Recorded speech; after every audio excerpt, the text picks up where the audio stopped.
me presento, soy Irene Martínez y hago halterofilia.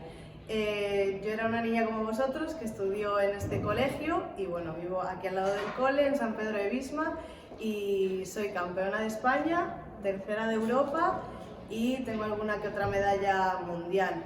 Estoy en la selección española de halterofilia y bueno, pues estoy entrenando para ir a los próximos Juegos Olímpicos de París 2024 y bueno, pues he venido a contaros algo.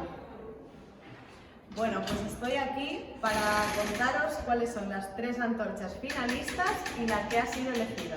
Bueno, vamos a empezar haciendo una mención especial a una antorcha, que es la antorcha de los Juegos Paralímpicos, ¿vale? Es la única diferente. Y la vamos a colocar la primera en la vitrina. Vale. Ahora os voy a contar la tercera antorcha elegida, que ha sido esta de aquí.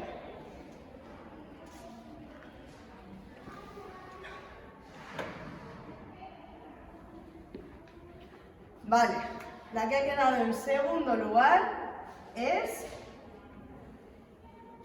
esta de aquí.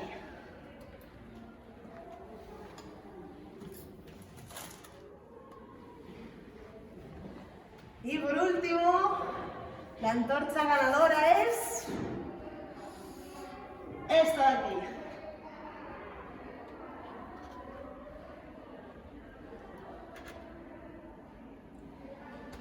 Y ya tenemos la vitrina lista.